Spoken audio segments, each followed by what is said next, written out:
తెలంగాణలో బీజేపీ దూకుడు పెంచింది. రాష్ట్రంలో అధికారమే లక్ష్యంగా పెట్టుకున్న బీజేపీ నాయకులు అందుకు తగ్గట్లుగానే వరుస కార్యక్రమాలు చేపడుతున్నారు. రానున్న జీహెచ్ఎంసీ, ఎమ్మెల్సీ ఎన్నికలపై ప్రధాన ఫోకస్ పెట్టిన కమలనాథులు మరో పోరుకు సిద్ధమయ్యారు.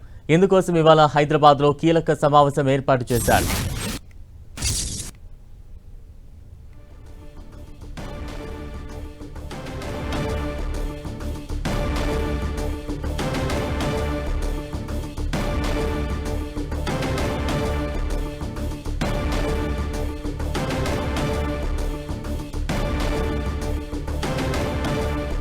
మరికాసేపట్లో హైదరాబాద్లో బీజేపీ కీలక నేతల సమావేశం మొదలు కాబోతోంది. తాజా అప్డేట్స్ అందించేందుకు మా ప్రతినిధి అజయ్ సిద్ధంగా ఉన్నారు. అజయ్, మనం చూసుకోవచ్చు, బీజేపీ ఆగస్టు 15 తర్వాత కొంత దూకుడు పెంచేందుకు వ్యూహాలు రచిస్తామని గతంలోనే బీజేపీ రాష్ట్ర అధ్యక్షుడు రామచంద్రరావు ప్రకటించడం జరిగింది. జాతీయ అధ్యక్షుడు నితిన్ నబీన్ సమావేశం తర్వాత ఎంపీలతో సమావేశమై నిర్ణయించారంటూ కూడా జాతీయ నాయకత్వం దిశానిర్దేశం చేసిన నేపథ్యంలో ఈ రోజు రాష్ట్ర కార్యాలయంలో ఒక కీలకమైన సమావేశం జరిగింది. ఈ సమావేశంలో పార్టీ భవిష్యత్ కార్యాచరణలపైన చర్చించనున్నారు. ముఖ్యంగా ఏ కార్యక్రమాలు తీసుకుంటే ప్రజల్లోకి ఎక్కువగా వెళ్లేందుకు అవకాశం ఉంటుంది అనే దానిపైన చర్చించనున్నట్టుగా తెలిసింది. ముఖ్యంగా ఈ రానున్న జీహెచ్ఎంసీ ఎన్నికలైతేనేవి, అదేవిధంగా ఎమ్మెల్సీ ఎలక్షన్ ను దృష్టిలో పెట్టుకుని కార్యాచరణ రూపొందించేందుకైతే బీజేపీ నేతలు సిద్ధమైనటువంటి పరిస్థితి కనబడుతుంది. ముఖ్యంగా ఫీజు రీంబర్స్మెంట్ అంశంపై ఇప్పటికే గత 20 రోజులుగా కాలేజీల వెంట తిరుగుతూ విద్యార్థులతో సంతకాల సేకరణ, వాళ్ళ తల్లిదండ్రులను కలిసే ప్రయత్నం, కాలేజీలలో కూడా ఇక్కడ ప్రభుత్వం ఏ విధంగా వ్యవహరిస్తుంది, గత 10 ఏళ్ల నుండి అంటే గత బీఆర్ఎస్ ప్రభుత్వం అయితేనే ప్రస్తుత కాంగ్రెస్ ప్రభుత్వం రెండు కూడా అవలంబిస్తున్నటువంటి విధానాలు, ఫీజు రీంబర్స్మెంట్ విడుదల చేయకపోవడంతో విద్యార్థులు పడుతున్నటువంటి ఇబ్బందులను అన్నిటి కూడా వివరిస్తూ వెళ్తుంది. దాన్ని నెక్స్ట్ లెవెల్ కి తీసుకెళ్లాలన్న ఉద్దేశంతో ఒక హైదరాబాద్ లో భారీ కార్యక్రమం లేదా ప్రదర్శనలను పెట్టాలనుకుంటున్నారు.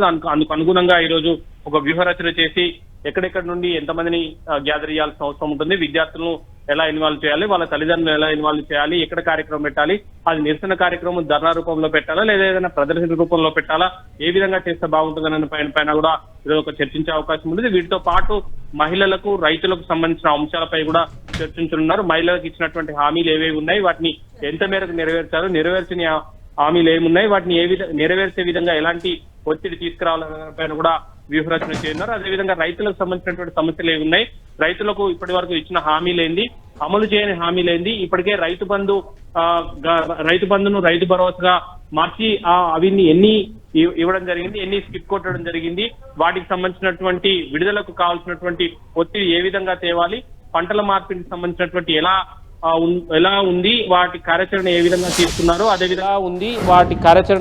తీసుకున్నారు, అదేవిధంగా పంటల బీమాకు సంబంధించినటువంటి అంశం అయితేనేమి, రైతు బీమాకు సంబంధించిన అంశం అయితేనేమి, వీటినన్నిటిపైన కూడా ప్రభుత్వంపై ఒత్తిడి తీసుకొచ్చే విధంగా ఒక కార్యాచరణ తీసుకోవడం, అదేవిధంగా జీహెచ్ఎంసీ ఎన్నికలను దృష్టిలో పెట్టుకొని హైదరాబాద్ క్యూర్ ఏరియాలో, ముఖ్యంగా క్యూర్ ఏరియాలో ప్రభుత్వం చెబుతున్నట్టుగా అభివృద్ధి కార్యక్రమాలు జరుగుతున్నాయా లేదా, ముఖ్యంగా మూసీ రివర్ ఫ్రంట్ డెవలప్మెంట్ ద్వారా ఏ విధమైనటువంటి అన్యాయాన్ని అక్కడ ఉన్నటువంటి పేదలకు, బస్తీల్లో ఉన్నటువంటి వాళ్ళకు చేస్తున్నారు, అదేవిధంగా భూ కబ్జాలకు సంబంధించినటువంటి అంశాలు అయితేనేమి, డ్రైనేజీల ఇష్యూ అయితేనేమి, రోడ్ల డెవలప్మెంటు, రోడ్ల ఒక గుంతలు, స్ట్రీట్ లైట్లకు సంబంధించిన అంశాలేమి, వీటన్నిటిపైన ఒక కార్యాచరణ తీసుకోవడం, పబ్లిక్లోకి వెళ్ళడం, తద్వారా పార్టీని బలోపేతం చేయడం, జీహెచ్ఎంసీ ఎన్నికల్లో అదేవిధంగా ఎమ్మెల్సీ ఎన్నికల్లో గెలుపు తీరాలకు చేరే విధంగానైతే దృష్టి సారించినటువంటి పరిస్థితి కనబడుతుంది.